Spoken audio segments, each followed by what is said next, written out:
It's Friday, Feedback Friday, the feedbackiest day of the week. It's Feedback Friday. And Momo, if you're going to get comfortable and then leave right when I start doing a video, you at least have to say hi to people. Say hi to everybody. Ready? Flip. Ready, Momo? Say hi. Say hi. Want to do the Feedback Friday video with me? Want to do the Feedback Friday song again with me, Momo? Ready? Take two. Ready? It's Friday, Feedback Friday, the feedbackiest day of the week. Hey, Momo? Yeah? Yeah? Yeah. Momo, how do you feel about stuff? You want to go. Okay, you want to go? You want to go. No, now you don't want to go. Okay, Momo's being fickle. Oh. You want to smell where my grilled cheese was. Okay, so it's Feedback Friday, and Momo clearly has strong opinions today. This week went fairly well, all things considered, based on the content. I can never predict. Some videos, like, I think it's going to be a big shitstorm, and it's not.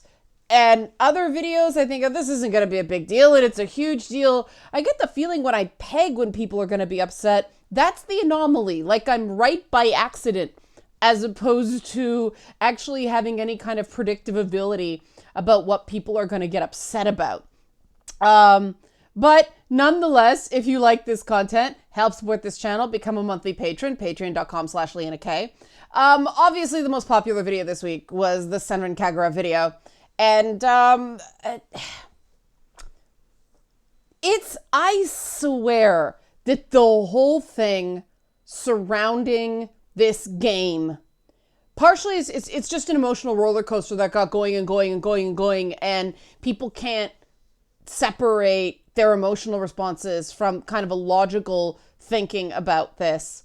And with some of the comments, I've discovered this thing, possibly on the internet, but possibly just with people, that when someone insists I'm being bad logic or a flawed argument, the next thing that comes out of them is something so devoid of logic that I am just left horrendously confused. And I'm not going to get into the thing there because I don't want anybody feeling like they were mocked, but I'm noticing that there's a lot of that going on. And I think that part of it, again, I'm not saying I know, this is a hypothesis, but I think part of it is that some people do not feel like, and this isn't I feel, not an I think, that they are allowed to have an emotional argument.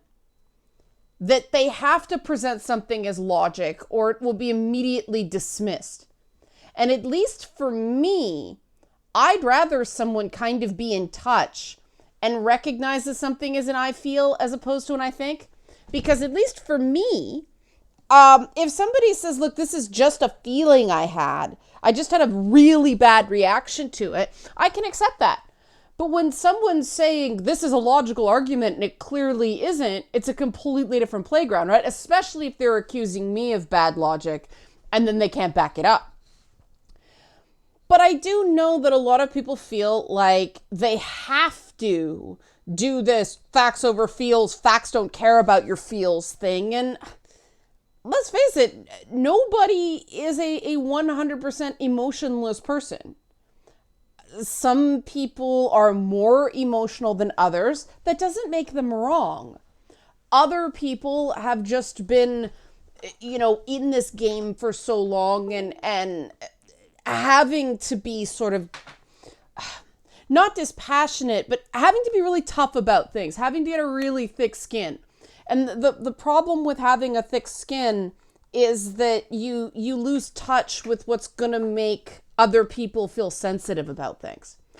And I know that's something I tend to do. I know that's something I have to watch, which is why I do touch in, and which is why, I try to save the feelings of people who do complain about stuff, not always in the smartest of ways. Though if someone is, unbearably aggressive, I do have a tendency to give them a taste of their own medicine. Not the best thing in the world to do sometimes, but I am who I am, right? I did notice kind of a theme in comments in general of late about, and I'm having trouble finding words for this stuff, but there seems to be an ongoing subset of comments that think that male sexuality is somehow depicted by the media as some kind of joke, and that's a bad thing, and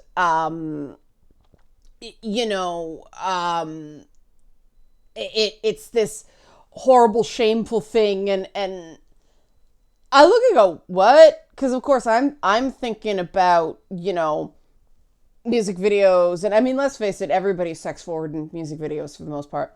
But like, I think of the Marvel superhero movies and, James Bond and all this stuff. I'm like, I don't see male sexuality being a joke in those movies.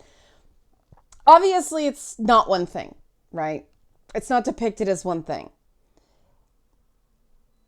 And I admit I do understand, and I don't understand the need to distill it into one thing.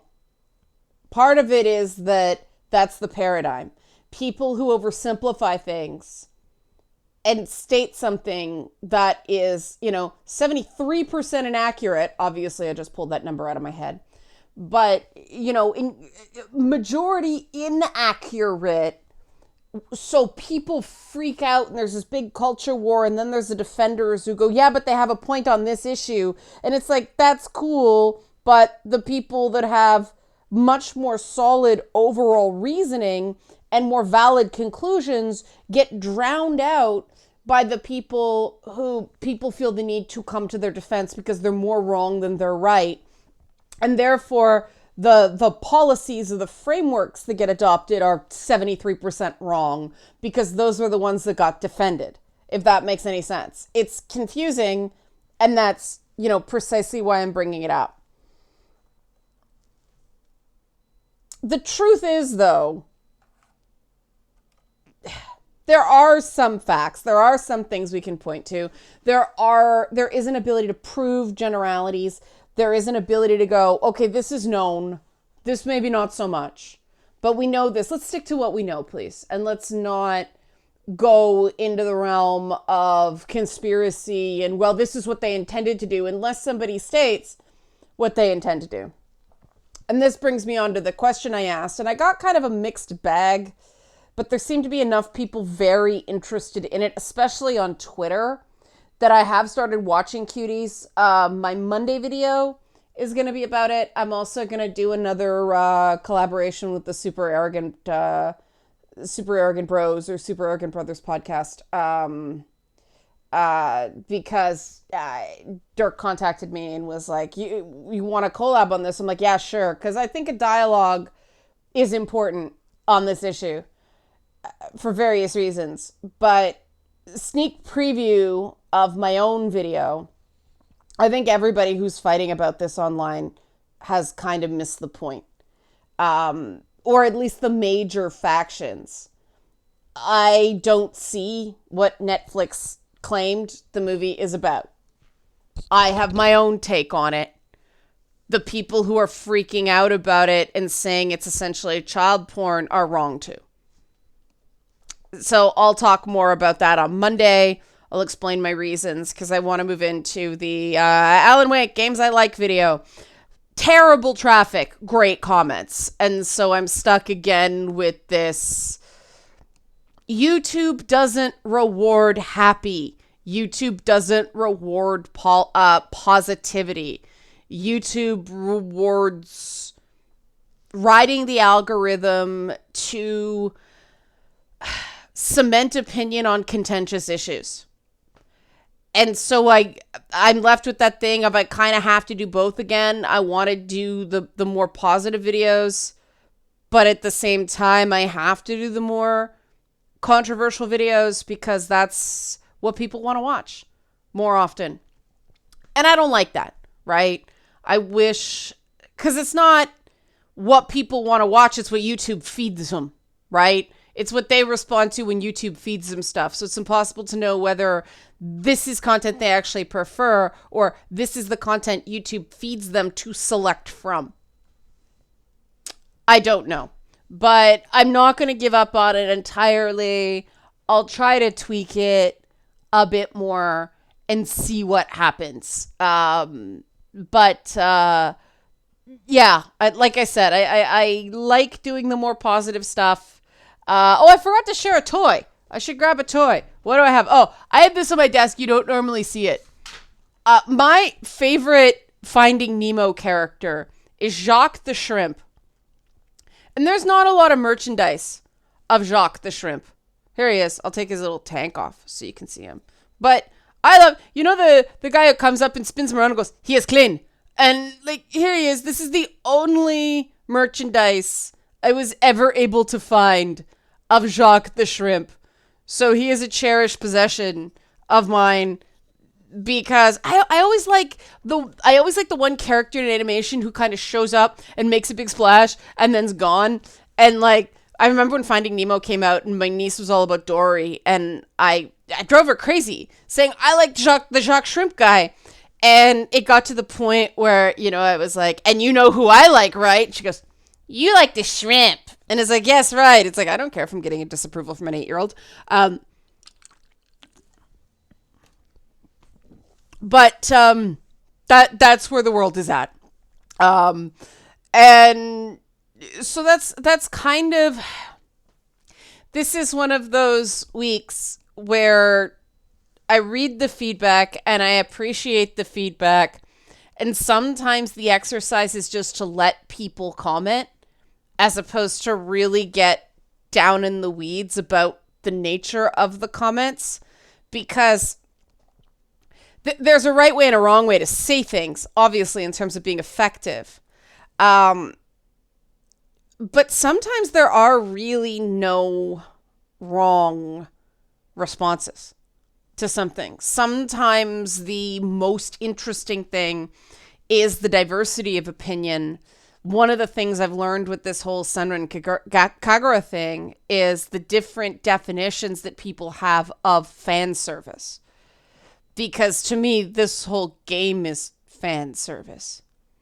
And I wonder why, since fan service is just giving the fans what they want, why fan service only seems to be invoked when it's something sexual, as opposed to, certain gameplay features coming back into a franchise, or, maybe Halo finally bringing back couch co-op in the most recent incarnation of the next Halo game on next gen. That was the other thing I wasn't able to talk about this week. I live streamed it on Twitch.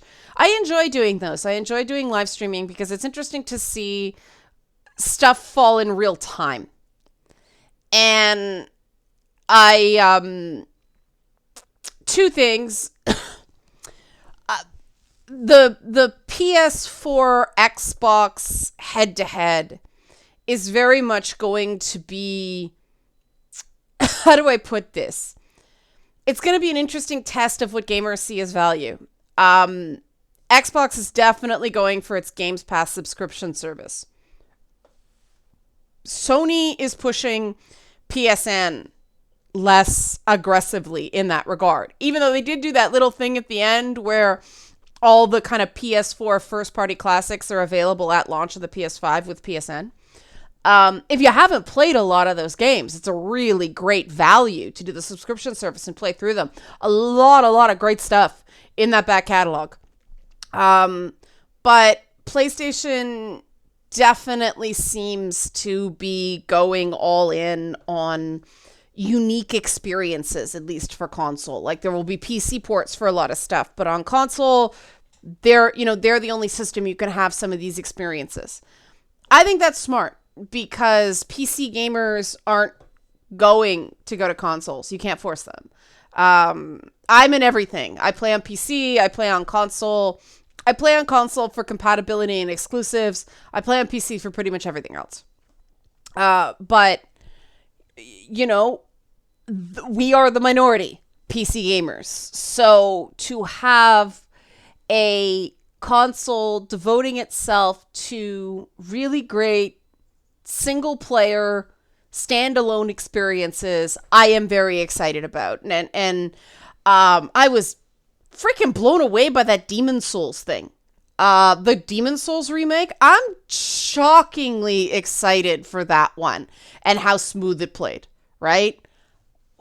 I just, that is the lingering thing to the point that I am almost more excited about that than the God of War 2 announcement. And I'm super stoked for God of War Ragnarok. I think that 2021 is a pipe dream for that. If it doesn't get pushed to 2022, I will be staggered. Because that's a quick turnaround for a game of that level of complexity. Like, no wonder they didn't do any DLC. They must have gone right back in the salt mines the minute the game came out. Boom, next. But still, I will be totally fine with that getting pushed. Because better good than fast, right? The one that seemed the most controversial, and this is the last thing I'll touch on today. The one that seemed the most controversial is that Harry Potter game that got announced. And apparently someone I know and like very much works in the game. I'm not going to name games because I haven't been able to check if that's correct or not. But at the time I said, oh man, the timing on this sucks. Because of course, J.K. Rowling is pissing everybody off every chance she gets, right? And people are going to be really torn. And again, this is another thing with no right answers, right? If I were the development studio, and, you know, they won't necessarily listen to me in the game, if it's being announced, it's pretty far in development, but it would be really cool if, as part of the character generator, the game was able to, the game gave people the ability to play as a trans Hogwarts student. Like, yes, it's in the 1800s, but I believe that's what they said.